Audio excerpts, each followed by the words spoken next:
As we work through the 11th chapter of the book of Hebrews, we see heroes of the faith. Folks who lived in the Old Testament, some of them lived even before the Old Covenant, during the patriarchal period. And the writer of Hebrews is using each of these individuals as an example for us today to show us how faith is important in our lives today and how we can be born up, how we can grow, how we can be made better servants for Christ through faith, and the same faith that these people, these men and women of old, exhibited. And today, starting with verse 8, which Sean just read for us in Hebrews 11, and going through verse 19, we're going to take a look at a person I suspect most of you have heard of, Abraham. Abraham started out life named Abram, and his name was changed by God at the time that God actually instituted the Old Covenant, part of what we today would call the Old Testament. Abraham is one of the great heroes of faith. If the 11th chapter of Hebrews is Faith's Hall of Fame, Abraham's got his own wing over there. Abraham is praiseworthy because of the faith that he had. Not so much what he did, although he acted on his faith, but if you will notice, and we'll see this as we go through the text today, every time the subject changes, it starts with two words: by faith. What Abraham did was exhibit great faith. There are many people in the Bible who were pleasing to God. We see in the Old Testament that Moses, it is said, spoke with God face to face as a man would with a friend. David is referred to as a man after God's own heart.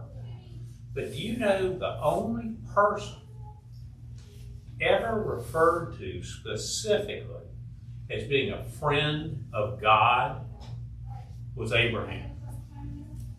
In James, the 2nd chapter, in Isaiah, the 42nd chapter, in 2nd Chronicles, we see that Abraham is called specifically a friend of God.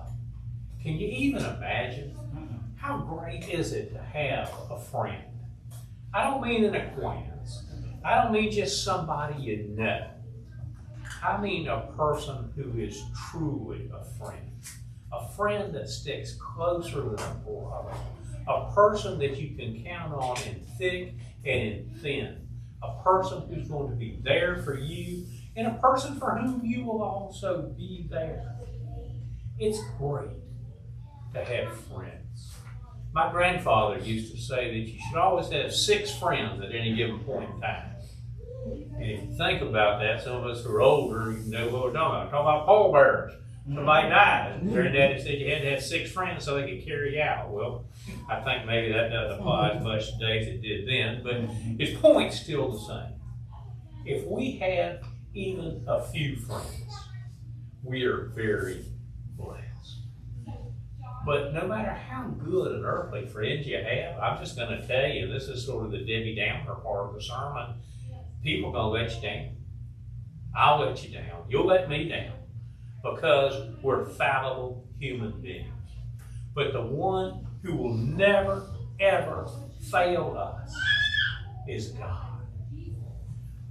What a wonderful blessing it is to have God as a friend. And using the life of Abraham as an example, I want us to take just a few minutes and look at the question: how can I become a friend of God?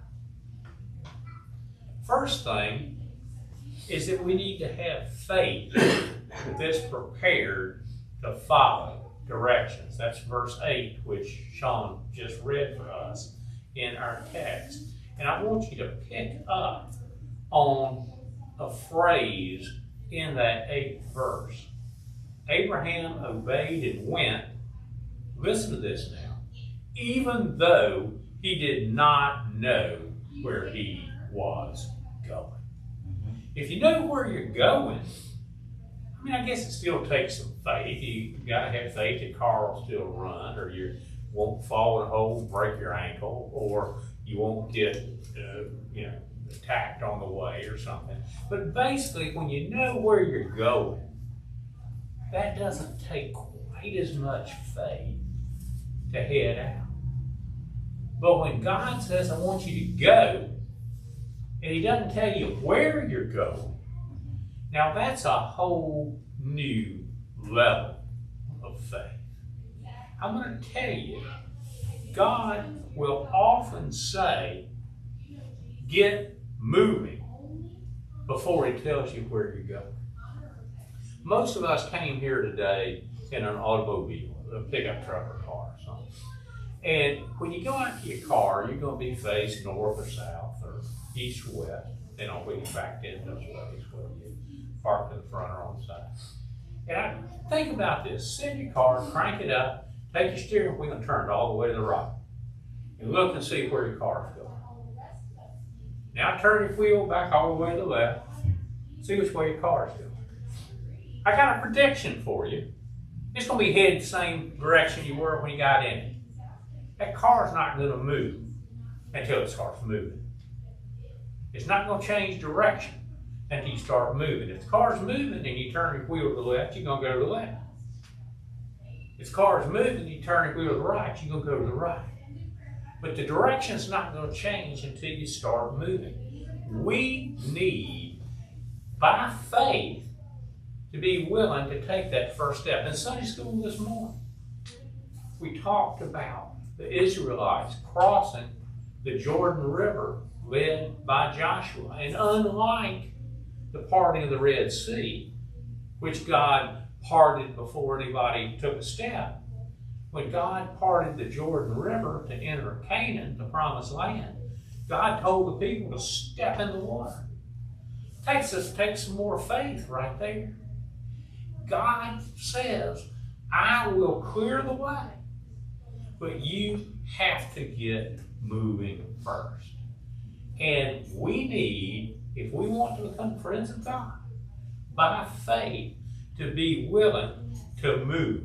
We need to leave our own and was a town in the Chaldean region, which now basically would be southern Iraq, where Abraham was born, where Abraham grew up, where Abraham lived for as many years as I've been alive already. And God said, go. Didn't tell him where, go. And Abraham went. We need to be willing to have the faith to leave our own earth. We need to be willing to have the faith to go in a different direction, if a different direction is God's will. Now that might mean physically relocating. Maybe it does and maybe it doesn't. It might mean just changing our lives. It might mean changing the way we think. It might mean changing the way we talk. It might be willing to change our attitudes. It might be willing to change the way that we spend our hours and our days. But we need to be willing to move when God tells us to move. People say, well, if I just knew God's will, I would do it. You want me to tell you what God's will is for you? I'll tell you right now. The future, not the past. If you skip ahead in the text and people are going to say, oh good, he's going to quit or die, I'll quit before noon, but it won't be much before noon. If you skip down to verse 15, and we'll come back to some other verses, we see what just such a plain, sensible statement says that these people, he's talking about Abraham and Sarah, and by now Isaac and Jacob also, says they could have turned around and returned. Look at verse 15. If they would have had an opportunity to return, they could have turned around and gone back. They could have gone backwards. God didn't want them going backwards. God wanted them going forward, and because of faith, they moved forward. Where you were yesterday is in the can. There's nothing you can do about that. Sometimes we wish we could. Sometimes we wish we could go back in time and say, well, if I could, I'd change this or I'd change that. Don't waste your effort. You can't change yesterday. But you can change today, and you can change tomorrow, God willing, if we're more attentive to His will. And if we want to be a friend of God, by faith, we need to listen to His directions, and we need to go in those directions. Now, got some bad news for you. And for those of you who haven't been here before or visiting, if you take your bulletin and turn it over on the back page, you sort of follow these sermon notes as I've joked around before. If nothing else, you'll know about when I'm getting ready to be finished. But it'll give you some scripture references, things that you can look at and review on your own. And if you're reading along, you already know what the bad news is. If you want to be a friend of God, you have to have faith that is prepared for delays. God doesn't work on our schedule. God doesn't do things when we think God ought to do things. God does things when God knows the time is exactly right. Abraham received promises from God. Two big promises called, if you want to think about theological circles, the Abrahamic covenant. God, first of all, promised Abraham the promised land, that He was going to give him a land, a good land for his descendants that was going to be theirs in perpetuity. We call that sometimes Canaan, oftentimes called the promised land. Today, not exactly, but more or less the geographic boundaries of the nation of Israel today. God promised Abraham that He was going to give to him the promised land. And here's something a little interesting, at least to me. Abraham was in the promised land from the time he was about 75 years old. Take away a short time he was in Egypt until the time he died at age 175. So basically 100 years. Abraham was in the promised land. But it wasn't his. He didn't own it. He was camping out. He was living in tents. He could see it. It was all around him. But somebody else possessed it. It might be like today if we went to some great estate, some beautiful home, some beautiful grounds, well groomed, and we got a tent back in the corner. We're living on it, but it's not ours. Well, that's the way it was for Abraham. He was promised the promised land, and God kept His promise. About 400 years later, a little bit more, Abraham was promised that he would be, from him would rise a great nation, that he would be a father to many nations. He was told that his descendants would be as numerous as the stars in the sky and the grains of sand on the beach. And yet, none of that happened in Abraham's lifetime. Abraham had the faith to believe God's promises, even when God's promises weren't happening as fast as maybe Abraham would want those promises to be. We need to remember that in our lives too. God doesn't work on our time. One of the things that's changed in my life, or during my lifetime, and look around, and be true for a lot of y'all too. Think about how you prepare food. Used to, your mom would have to figure out what she was going to cook the day before. If it's meat, probably going to have to take it out of the freezer, let it thaw out. She'd start cooking shortly after lunch, and she had a pot of this and a pot of that, and it was on the stove, and it was in the oven. It would take hours to prepare. Well, today, if you want food, you pop it in a microwave oven. I'll tell you, it's kind of better before, but that's what we do today. It's instant everything, instant gratification. Used to, and I'm going to shock you younger people, we want to know something, we had to go to the library and get an encyclopedia. Look it up, Google it. Well, today, you just, click, and there's different. We're so used to things happening right now. God's not an instant God. God has never promised us that He's going to do what He says right here, right now. He's just promised that He's going to do it. And so, if you want to be a friend of God, not only do you have to be prepared to follow God's directions, you have to be prepared for delays. If you want to be a friend of God, you have to be prepared for death. If Jesus' second coming is abated by God for ever how many months or years, every one of us is going to die. That's just a fact. So far, the mortality rate's about 100%.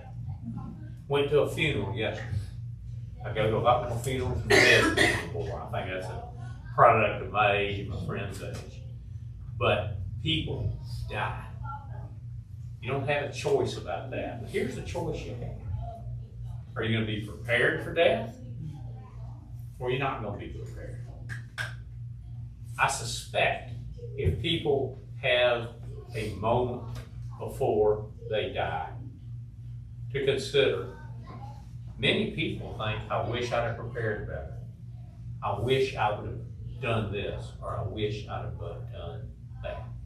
Not only Abraham, but Sarah and Isaac and Jacob, who are mentioned from verse 9 to verse 12, are the people that's referred to in verse 13. Take a look at verse 13.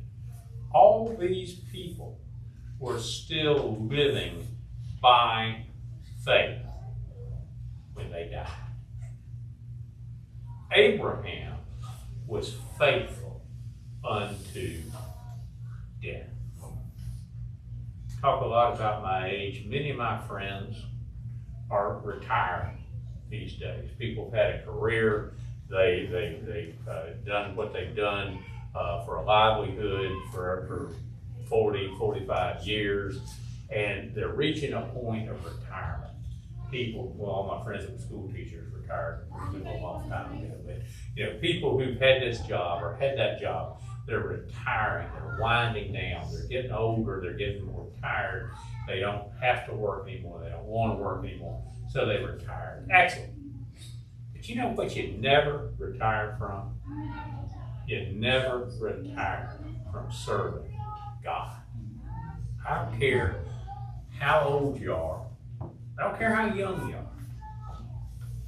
If you are a Christian, if you have a saving faith in Jesus Christ, if Jesus is your Lord and Savior, He's got a job to do.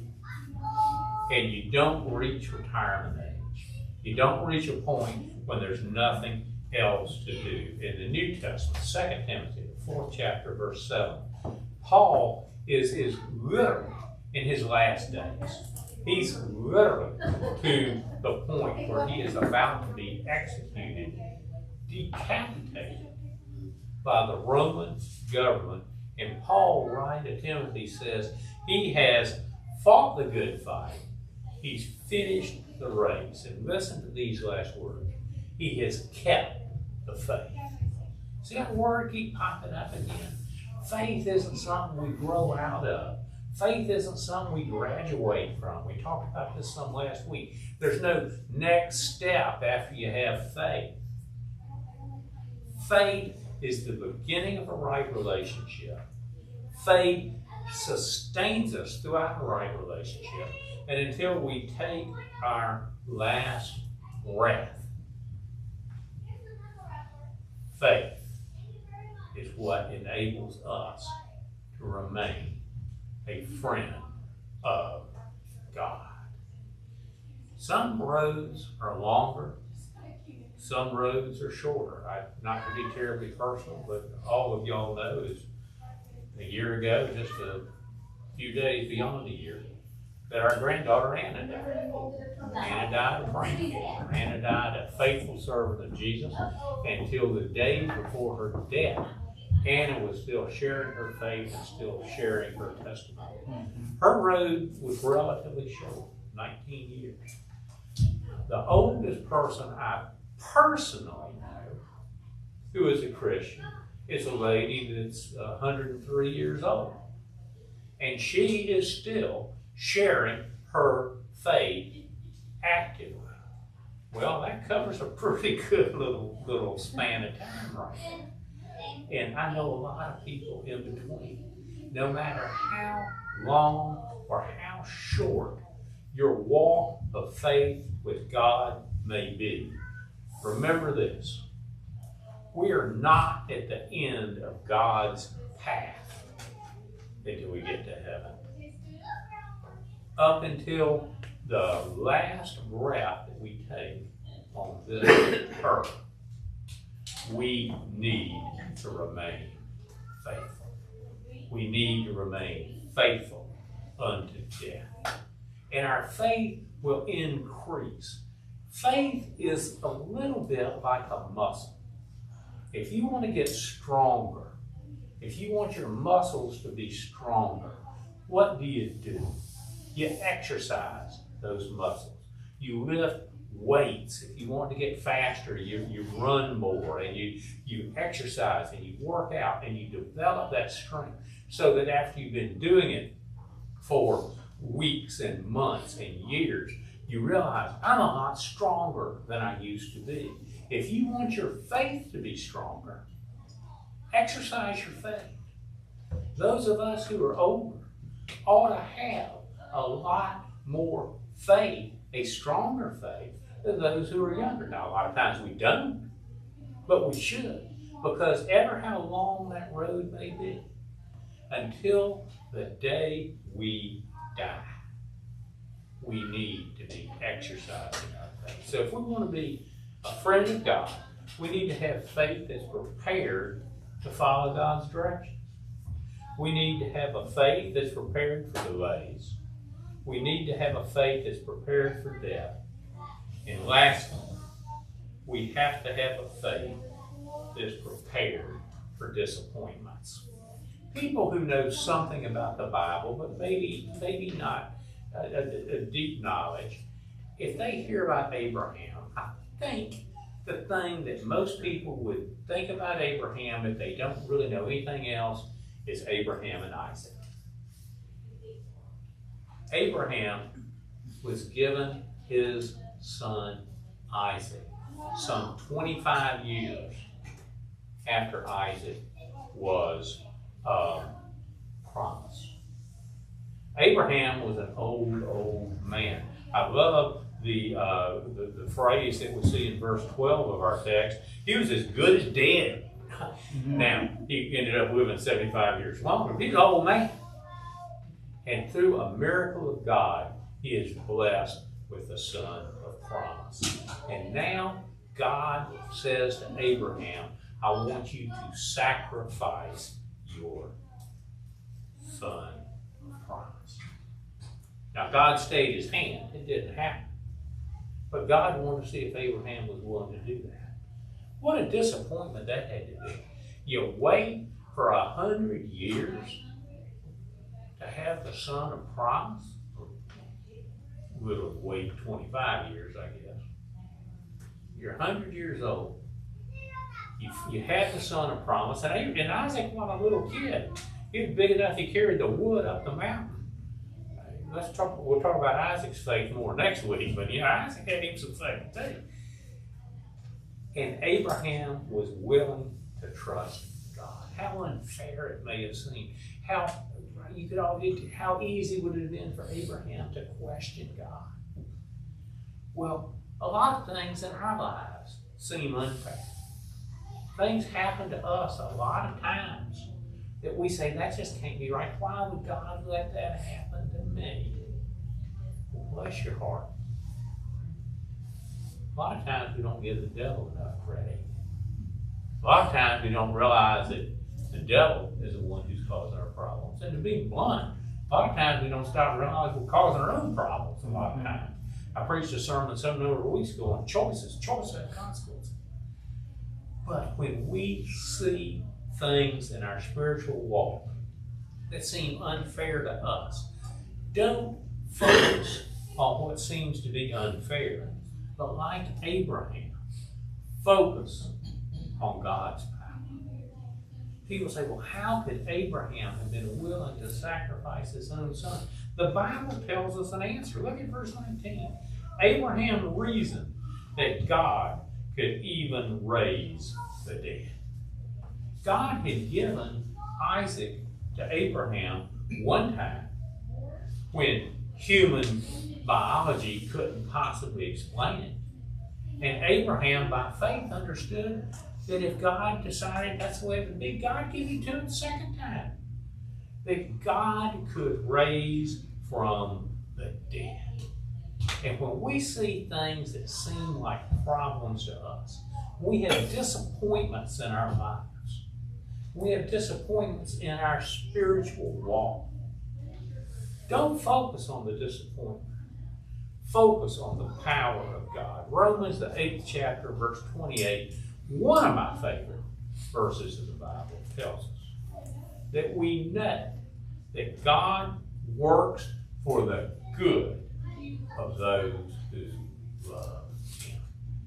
If you're a friend of God by faith, if you're following God's directions by faith, if you're prepared for delay by faith, if you're prepared for death, if you understand that your walk of faith is a lifelong event, when disappointments come, you will know that God will use that for your good. I'm so thankful for the example of Abraham. I don't meet his standard of faith, but I'm trying. And I want to be a friend of God. How about you?